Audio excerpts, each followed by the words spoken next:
Assalamualaikum warahmatullahi wabarakatuh. Perkenalkan, nama saya Nimas Fakhria dengan NIM 2010-2020-17. Kali ini saya akan membahas tentang landasan teoritis penggunaan media pembelajaran di mata kuliah pengembangan media dan sumber belajar dengan dosen pengampu Profesor Dr. Nyayu Khadijah MSI dan Ibu Masnun Baiti MPD. Sebelum kita membahas mengenai landasan teoritis penggunaan media pembelajaran, ada baiknya kita mengetahui apa sih media pembelajaran itu? Media pembelajaran terdiri dari dua kata, media dan pembelajaran. Media merupakan alat bantu yang digunakan sebagai pengantar dari materi yang akan diberikan, baik berupa audio, visual, maupun audiovisual. Sedangkan pembelajaran itu kata dasarnya adalah belajar. Belajar itu sendiri artinya proses perubahan tingkah laku dan ilmu pengetahuan yang didapatkan dari pengalaman, baik itu pengalaman ia di sekolah maupun pengalaman ia di kehidupannya sehari-hari. Lalu, media pembelajaran adalah alat yang digunakan untuk membantu proses belajar yang diharapkan penggunaan semua indera dalam penyampaian prosesnya. Setelah kita mengetahui pengertian dari media pembelajaran, mari kita membahas mengenai landasan teoritis penggunaan media pembelajaran. Dalam penggunaannya, media pembelajaran memiliki landasan-landasan.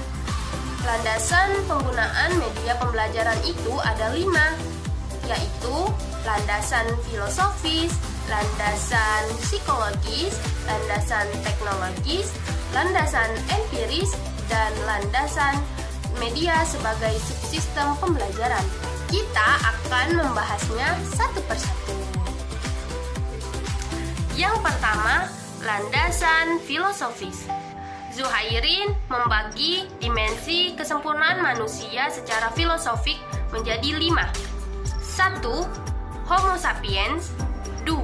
Homo faber, 3. Homo economicus, 4. Homo religius, dan 5. Homo lacuen.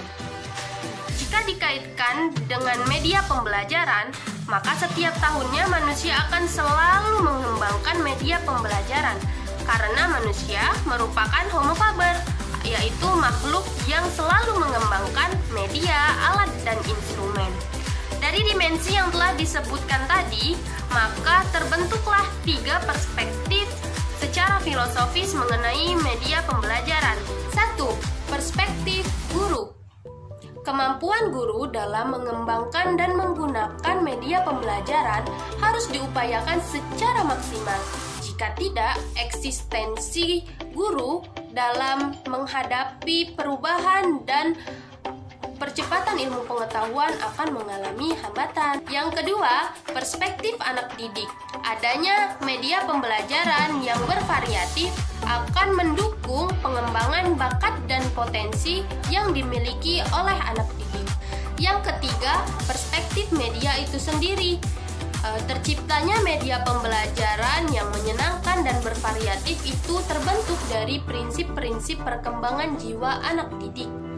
Yang kedua, landasan psikologis.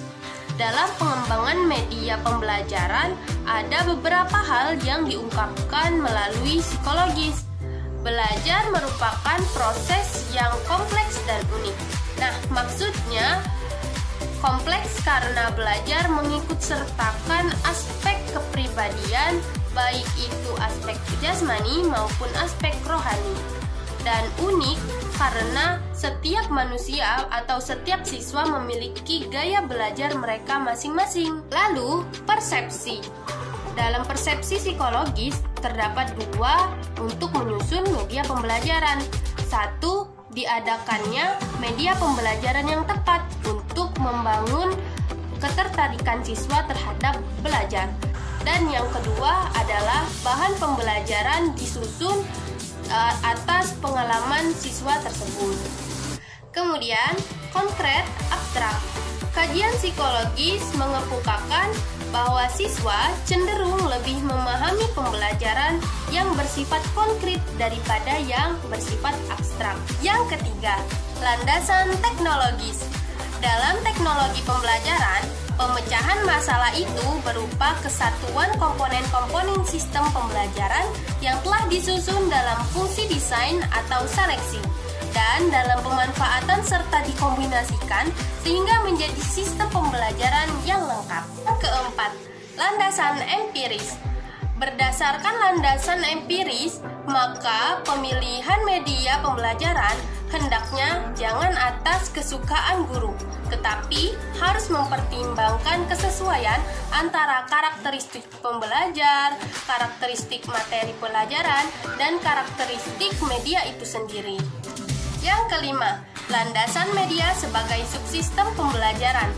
Media bisa dimasukkan pada unsur sumber atau alat yang dapat meningkatkan pengalaman belajar, meningkatkan kreativitas peserta didik, perhatian peserta didik dalam proses pembelajaran, memotivasi peserta didik untuk belajar, mendorong peserta didik menulis, berbicara, dan berimajinasi, memperjelas pesan agar tidak bersifat verbalitis, atau peserta didik dapat menyebutkan suatu konsep saja tetapi tidak mengetahui apa arti dari konsep tersebut, mengatasi keterbatasan ruang dan waktu, tenaga dan daya indera, membangkitkan minat dan gairah untuk belajar. Dalam tinjauan sistem, penggunaan media merupakan bagian yang tidak dapat dipisahkan dari belajar mengajar atau kegiatan belajar mengajar. Terlebih lagi, setiap pembelajaran diinginkan hasil yang efektif dan efisien, serta hasil yang semaksimal mungkin. Maka, unsur media tidak dapat diabaikan sama sekali. Itulah penjelasan mengenai landasan teoritis penggunaan media pembelajaran. Semoga teman-teman dapat memahami penjelasan dari saya. Saya akhiri. Wassalamualaikum warahmatullahi wabarakatuh.